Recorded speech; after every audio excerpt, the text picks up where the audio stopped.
Good morning বন্ধুরা, আশা করি তোমরা সবাই ভালো আছো। আমিও ভালো আছি। আমার একটি নতুন ব্লগে তোমাদের সবাইকে স্বাগতম। সকাল এখন 7টার মতো বাজে, আর আজকের ভিডিওটা আমি এখান থেকে স্টার্ট করছি। ঘুম থেকে উঠে বাসি ঘরটা কিন্তু ঝাড় দেওয়া আমার হয়ে গেছে, আর এখন দেখো উঠানটা ঝাড় দিতে চলে আসছি। তো কয়েকদিন যাবৎ এত গরম পড়ে না, পরে আর কোনো কাজকর্ম করতে একদমই ইচ্ছা হয় না। তো সকাল সকাল উঠে যেন রান্না বান্নাটা যদি মানে 11টা-12টার মধ্যে কমপ্লিট করা যায়, তাহলে কিন্তু একটু আরাম পাওয়া যায়। আর তার মধ্যে বলো তো কি, আজকে তো আগস্টের 1 তারিখ, ছেলের আজকের থেকে স্কুলে এক্সাম শুরু হয়ে যাবে। তো ভাবলাম সকাল সকাল কাজগুলো সব করে নেওয়া যাক। আর ছেলেকে আজকে আবার পড়াতেও আসবে। তো দেখো রাত্রের অনেক বাসন ছিল, সব বাসনগুলো আমি ধুয়ে নিয়ে আসলাম। আর টেপ কলে তো জল আসে 7:30, এখন তো 7:30টার মধ্যেই জল চলে আসে। তো বোতলগুলো নিয়ে এখন জল ভরতে যাব।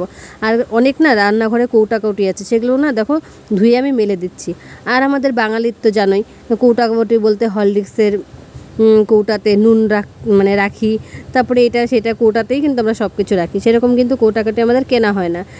সব তো সেই কৌটাকাটিগুলো সব ধুয়ে দিলাম। রান্নাঘরে থাকলে না কেন জানি খুব নোংরা হয়ে যায়।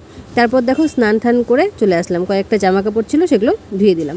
তারপর স্যার চলে আসছে, স্যারের জন্য 1 কাপ লাল চা করে নিচ্ছি।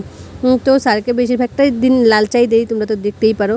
তো লাল চা হয়ে গেছে, দিয়ে আসলাম। আর এদিকে দেখো ভাত বসিয়ে দিয়েছি, আর আজকে করব একটু করলা শুক্তা। যে গরম পড়েছে, এই গরমে কিন্তু শুক্তো খাওয়া বেশ উপকার শরীরের পক্ষে।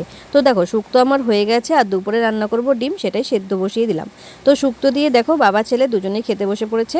আর আমার শ্বশুরবাড়ির সবাই না শুক্তো খেতে বেশ পছন্দ করে, মানে ছেলেরা। তো আমার ছেলেও বেশ ভালোবাসে। তো শুক্তো দিয়ে খাওয়া দাওয়া করে ছেলেকে স্কুলে রাখতে গেল, কারণ ওর টাইম মতো পৌঁছাতে হবে, আজকের থেকে ওর এক্সাম শুরু। তো দেখো ডিম আলুটা আমি ছুলে নিয়েছি, আর করব সঙ্গে কয়েকটা পটল ভাজা। তো পটলটা আমি নুন হলুদ দিয়ে মাখিয়ে দেখো বসিয়েও দিলাম।